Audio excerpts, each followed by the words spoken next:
Shalom, shalom, shalom. First and foremost, all praises and double honors due to Yahweh Ba'Shem HaMashiach Malak Yahushai. Second, this is Brother Yardan W5 Detroit coming back at you with the end of the cold cut.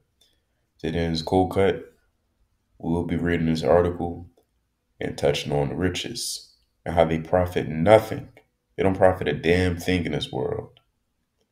All right. And this bishop, we're going to be speaking about him as well. As you can see, the New York Post, flashy NYC bishop robbed of $1 million in jewels during live stream, says heist wasn't staged for insurance. Whether it is or it isn't, nevertheless, we know that this man is in love with money. But let's prove it. Let's continue to read. The Gucci wearing, and we'll watch the video soon enough, but the Gucci wearing Brooklyn bishop targeted in a $1 million jewelry heist denied Friday that the robbery was staged for an insurance payout. And we can't put nothing past these fat cat pastors. Bishop Lamar Miller, Whitehead, was asked about the possibility, which has been raised on social media at an emergency press conference, according to the Brooklyn paper. He denied the scenario while gripping about how hard it's been to win sympathy over his diamond-studded losses. Fendi, Louis, and Gucci. Why can't I wear that in church? What's wrong with that? Miller Whitehead said, referring to his many luxury brand suits. Miller Whitehead, who cops says was robbed by a trio of masked thieves in the middle of his live stream sermon Sunday, and Slacky, I can't see it. Canarsie has had to fight back against critics who said his flashy lifestyle made him a ripe target for the robbers. And this is the fat cat pastor.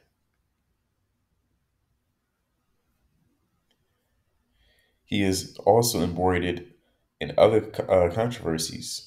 Slacky embroiled in other controversies, including a newly uncovered lawsuit accusing him of bilking a pensioner out of her 90,000 life savings in 2020.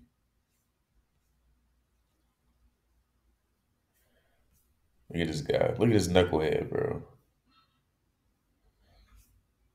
And most are going to catch up with him, man.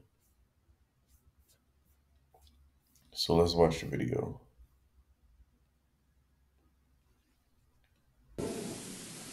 Yo. All right. All right. Yo, all right. Everybody stay still. Nobody move. Nobody move.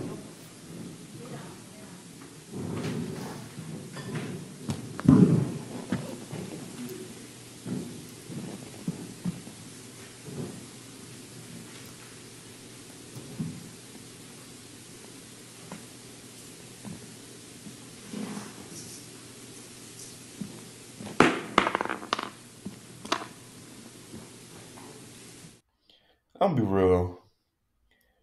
That doesn't even look a shred of real. Again, I wouldn't be surprised if all of this was a stunt for insurance. Now here's another video of this knucklehead who's gonna get judged by the Lord. What's up, y'all? What's up? This is the Bishop. It's a little chilly out here in New York. But I want to say this to y'all. This man knows no precepts, no breakdowns.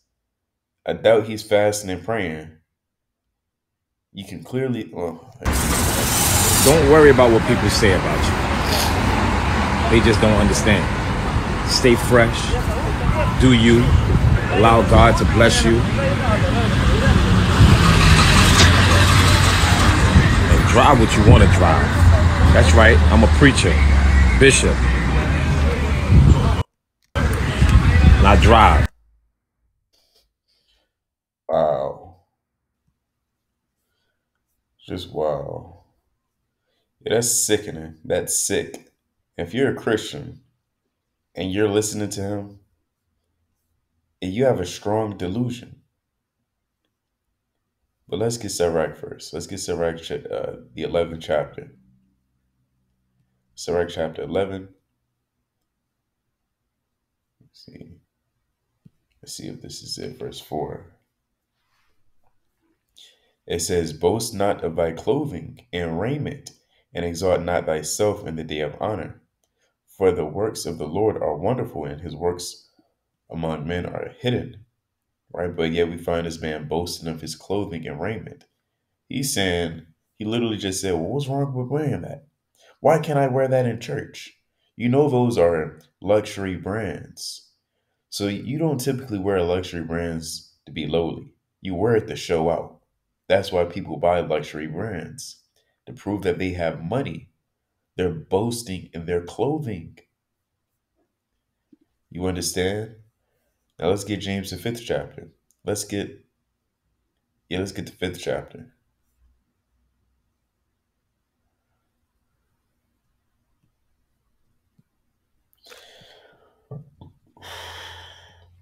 It's a damn shame. And I'm sure a lot of Israelites are going to go back to him on Sunday morning, and they nasty ass, slack it real quick. In that nasty ass church, man.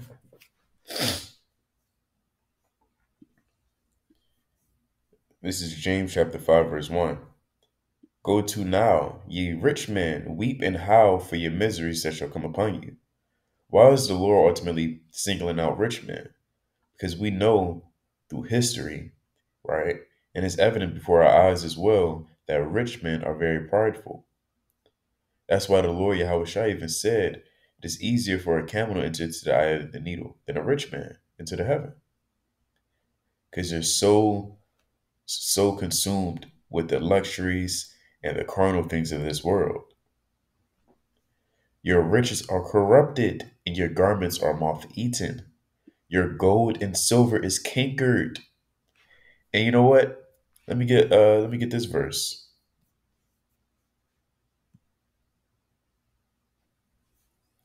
Whoops.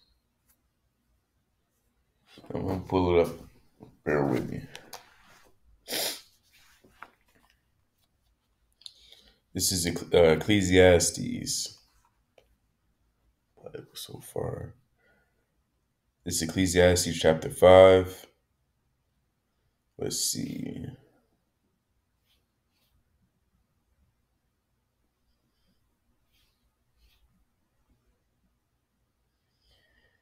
Ecclesiastes chapter 5, verse 10.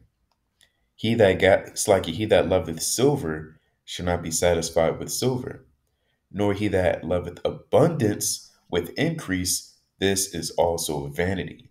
So the Lord said it's vanity. He said, what's wrong with wearing this? Let's see it one more time. And drive what you want to drive. That's right. I'm a preacher.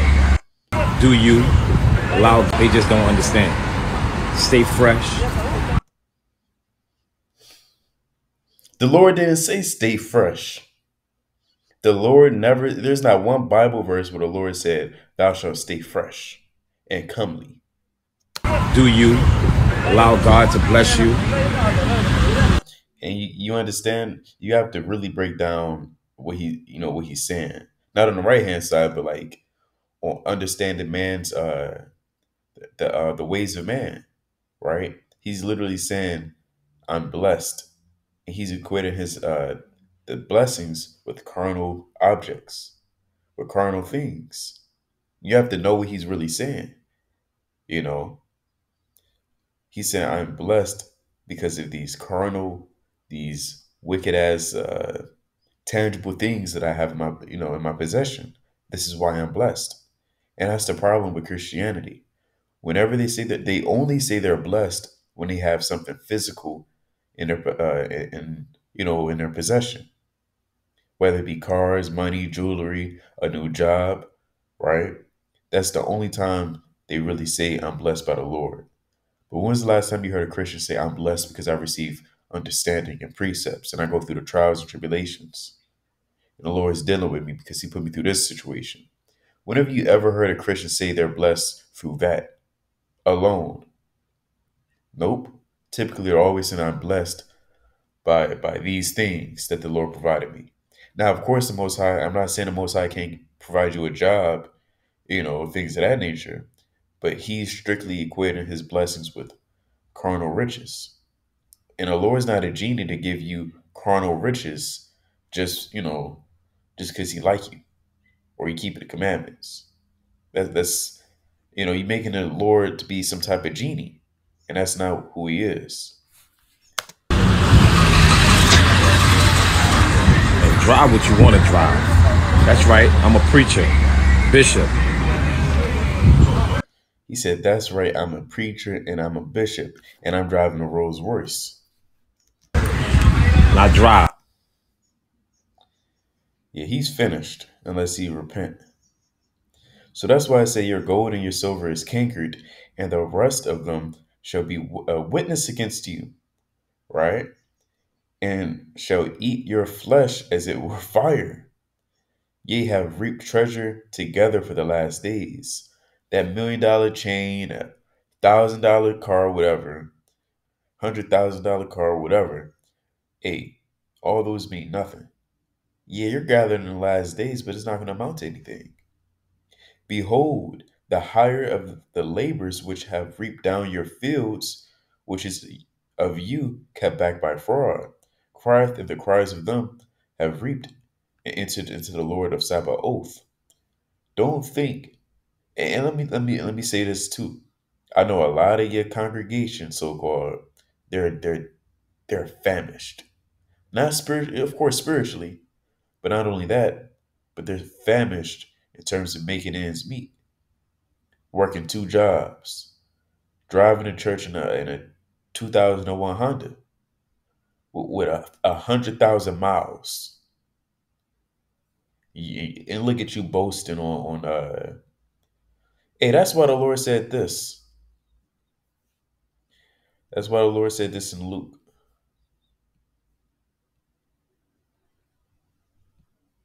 This is Luke chapter 3, verse 8. I'll start up a little. This is a good one. I'll start down.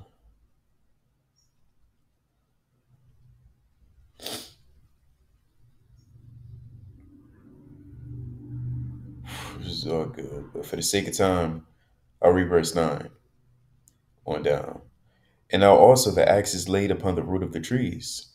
Every tree, therefore, which bringeth not good fruit is hewn down and cast into the fire.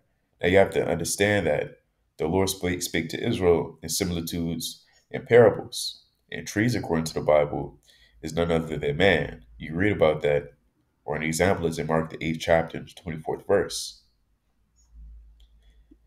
And the people asked him, saying, what shall we do then? He answered and saith unto them, he that hath two coats, let him impart to him that hath none. And he that hath meat, let him do likewise. Right? So in other words, if you have an abundance, more than enough for yourself, hey, you divide it and you give it to the poor and the needy. That's what it means to be a father to the fatherless. Then came also the publicans to be baptized and said unto him, Master, what shall we do? And he said unto them, exact no more than that which is appointed you. And the soldiers likewise demanded him, saying, and what shall we do? So all these people are coming up to John, asking, what should they do to be better, and how did they make it to the kingdom? And he's giving them different answers according to their life and profession, right? Because certain things a soldier, well, let's read it. And the soldiers demanded of him, saying, what shall we do? And he said unto them, do violence to a man, neither accuse any falsely, Salakia, and be content with your wages. So this doesn't really apply to the publican. Neither does the publican's portion is it really applicable to the other man, right? To the rich man. So we all have certain things that we have to sacrifice and do better in being in this truth, right? And this part, this applies to this rich man.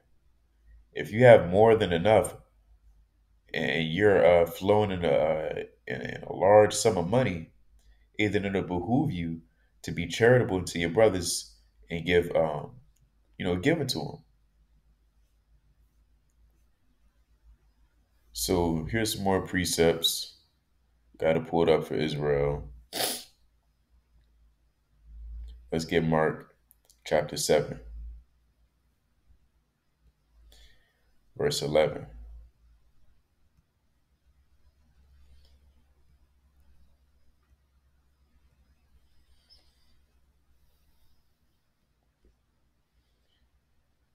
But ye say, if a man shall say to his father or mother, it is Corban. We got to break down this word Corban. It means something.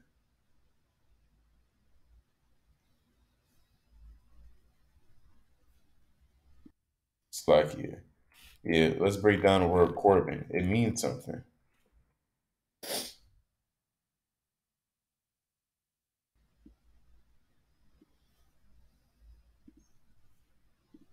So we're going to the Blue Letter Bible, and it's going to break down the etymology, where it came from, what does it really mean, what it means in the Greek. So here it is: a gift offered or to be offered to God, the sacred treasury of Hebrew and Chaldee origin, respectively, a votive offering, and the offering a consecrated present to the temple fund, by extension, the latter term, the treasury itself, the room where the contribution boxes stood, Corbin. But ye say, so let's read that again with understanding. But ye say, if a man should do, it's like it, but ye say, if a man shall say to his father or mother, it is Corbin, right? It's beneficial, right? The things that I have goes to the treasury or to the temple. That is to say, a gift, right? By whatsoever thou mightest be profited by me, he shall be free. So that's what the pastors was doing back then. They were saying, telling the men and the women, it is Corban, right? It is a gift offering to the Lord. If you give whatever you have, that thou mightest be free. That's not going to make you free, right? Of course, that's charity, but that's not the end all be all. And it says this, and ye suffer him no more to do aught of his mother and his father. It's like if his father and his mother, or his mother. And this tells us what? That when you have a little bit of something, you should still give it to your father and your mother, even in your, no matter how old you are, really. Whether it be time, a little bit of gold, a little bit of cheese. You kind of want to give it to your grandparents or your parents, especially if they're on hard times. But yet these pastors back in the ancient world were telling them, hey, it is Corban. It is a gift, right? That you give unto the Lord. And you're going to be made free. You understand? And this man, what's his name? He's not even worthy to select it. It's not even worth me saying his name because this dude is just a fool. I'll call him Fat Cat Pastor. This Fat Cat Pastor, Miller, Miller Whitehead. You know, that's him. That's him in the ancient world. It is Corbin that you should give your money to the temple. And when it was going to the temple, it was really going in their pockets. It really went to them. You understand? They was pretty much saying put it in a temple church, and it was taking that money and doing all God knows what, you know. So let's get another one.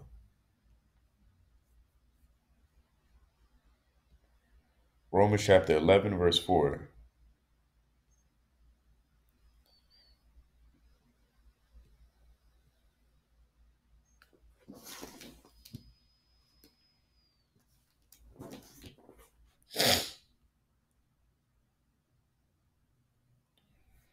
What is that? The wrong one.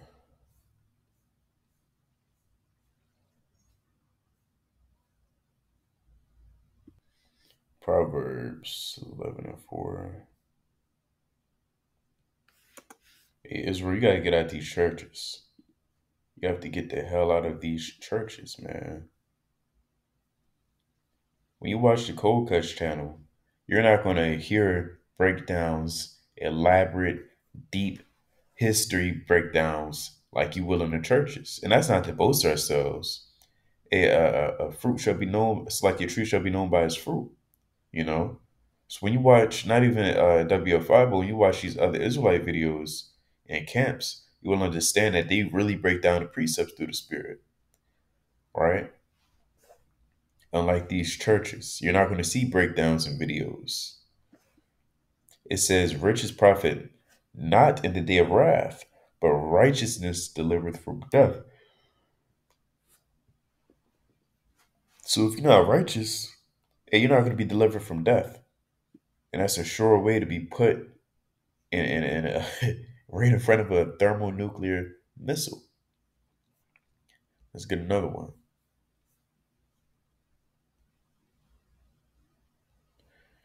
Matthew chapter 6, verse 24. When you're in this truth, you have to serve the Heavenly Father only. You're not here to serve money. And now he can say, well, I'm not serving money. I'm just having a nice time. I'm enjoying the little things in life. No, you're serving money. You're boasting of your clothes. You have more than enough, and you're not giving that. No man can serve two masters, for either he will hate the one and love the other, right? Or else he will hold the one and despise the other. Ye cannot serve God and mammon. Let's find out what mammon is.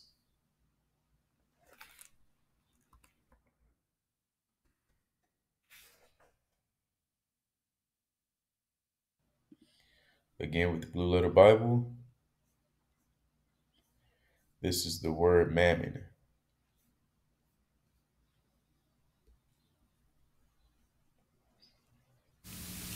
Strong's G 3126. Mamonas. Mamonas. See that? Treasure, riches, where it is personified and opposed to God, right? You have certain people serving mammon. That's their God.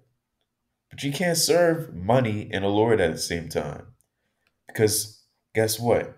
Money is going to tell you to get me by any means possible. The Lord is going to tell you you can't get money by any means possible. So that's why, they're two contrary. The two are contrary. And that's what Jake say in the world. Get money by any means necessary. No, brother, you can't get money by any means necessary. That's off. Therefore I say unto you, take no thought of your life, what shall ye eat, or what ye shall drink, nor yet for your body, what shall ye put on? It is not life more than meat, and the body than raiment. See that? And you continue to read, the Lord is telling us pretty much be content with what we have. Matter of fact, that's a good verse too. This is Philippians chapter 4, verse might be 12. All right, we'll start at 11. Now that I speak in respect of want, for I have learned in whatsoever state I am therewith to be content. So Paul was content. He was very content with what he had. He didn't chase money. He wasn't chasing after riches. He wasn't being these people, trying to be a influencer at the time. He was out here doing the work of the Lord sincerely. We'll bring out a few more precepts and wind down. This is Sirach chapter, let's get 31. Oh, I know do that. All right. 31. Watching for riches consumeth the flesh, and the care thereof driveth away sleep.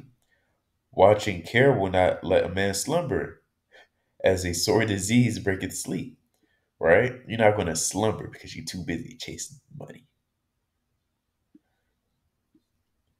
The rich hath great labor in gathering riches together, and when he resorteth, he is filled with his delicates. Hey, and that's this man. He's filled with his delicates.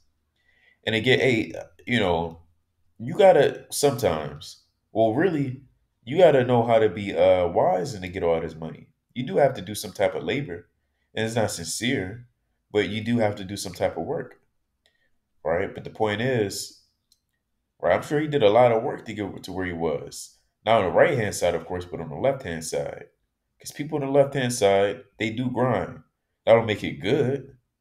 That's why I say in Proverbs, money gotten by vanity means nothing. Let's get that.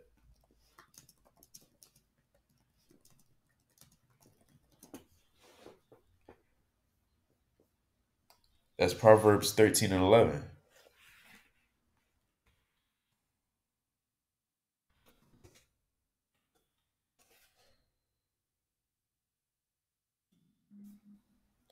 Wealth gotten by vanity shall diminish, but he that gathereth by labor shall increase. So all his wealth he got by vanity, right? He got it through the left hand side, and it's going to diminish. But he that gathereth by labor shall increase. So, with that being said, the rich have great labor in gathering riches together, and when he resteth, he is filled with his delicates. The poor laboreth in his poor estate. Matter of fact, let's get his house. This is his house.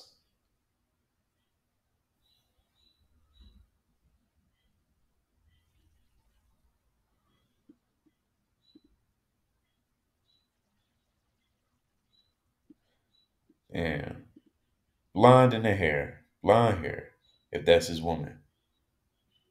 Wow. This is so contrary to that which is righteous.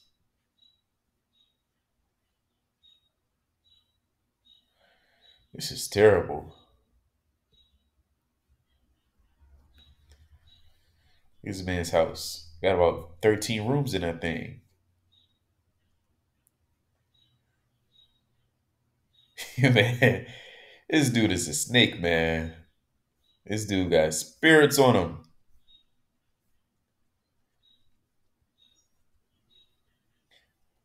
This is your pastor? This is your pastor? This guy?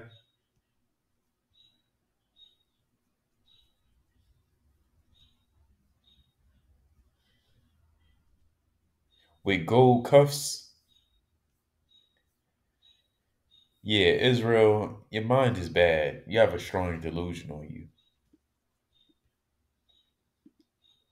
The poor laboreth in his poor estate, and when he leaveth off, he is still needy. He that loveth gold shall not be justified. He that followeth corruption shall have enough thereof. Right? Gold hath been the ruin of many, and their destruction was present. Amen. That's a bar, man. Gold hath been the ruin of many, and destruction was present. You know, if you got ears to hear. And as you continue to read this entire chapter, a lot of it touches on or at least the first half touches on money, and how it's not profitable to boast in it and to live in your money, right? It is a stumbling block to them that sacrifice unto it, and every fool should be taken therewith. Blessed is the rich that is found without blemish and have not gone after gold. That's plain. Who is he? And we will call him blessed for wonderful thing, right? But the point is, a wealth gotten by vanity shall be diminished. Let's bring out like two more. Oops.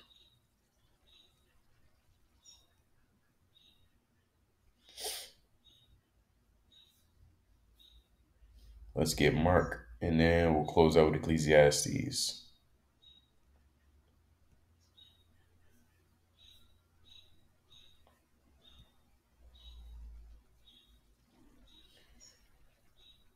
Us at 33.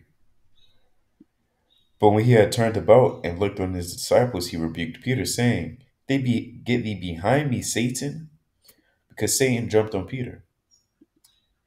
He wasn't just naturally calling Peter Satan because he disliked him.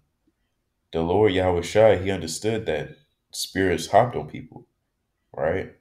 And it's obvious, he exorcised spirits out of people. So he could clearly see that Satan was on Peter, which is why he said, Get thee behind me, Satan, for thou savorest not the things that be of God, but the things that be of men. And when he called the people unto him with his disciples also, he said unto them, Whosoever will come after me, let him deny himself and take up his cross and follow me. The reason why I'm bringing this out is because this man, Miller Whitehead, this guy, he's not picking up the cross. He's not following after Hamashiach Yahweh. It's like Yahweh Shai Hamashiach, right? So he can't say that he's a true disciple or a follower or really a believer. So let's get Ecclesiastes chapter 5, verse 8, verse 13.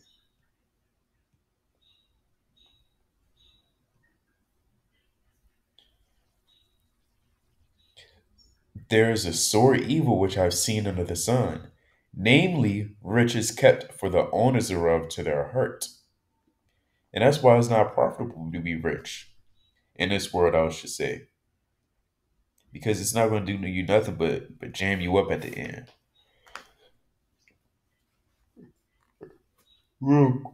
Slocky, real quick.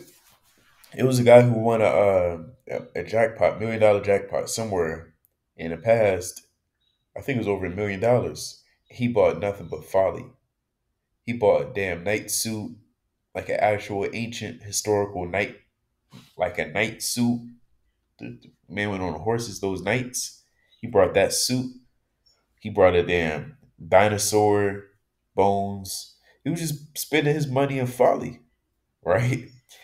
And then his wife left him for another rich man or something like that, and then became poor. Now he's homeless. So, man doesn't know what to do with a lot of money.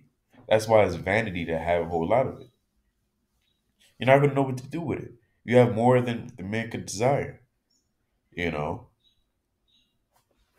and you're not going to do no good with it because you're too busy thinking about what you could do with it instead of what you could do for your people. That's why these rich men have to go. There's a sore evil which I have seen under the sun, namely riches kept for the owners thereof to their hurt. But those riches perish by evil travail, and he begotteth a son, and there is nothing in his hand. Right? Especially if you have children, you blow all your money. Now you can't leave an inheritance for them. Now your children are jacked up. And I was just reading that the other day. I want to see. Let's see. Proverbs 2.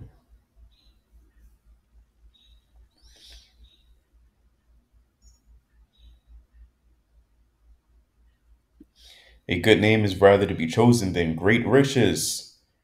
This man's name is ass. It's terrible. It's butt. It's cheeks. It's doo-doo. And loving favor rather than silver and gold. The rich and poor meet together. The Lord is the maker of them all. Right? By humility and the fear of the Lord are riches and honor in life. But there was one more I wanted to get.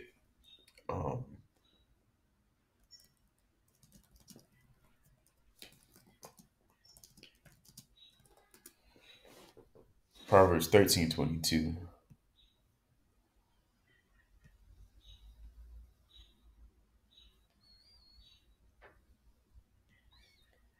Right, it reads this. A good man leaveth an inheritance to his children's children, and the wealth of the sinner is laid up for the just. All right. So that's plain, you know.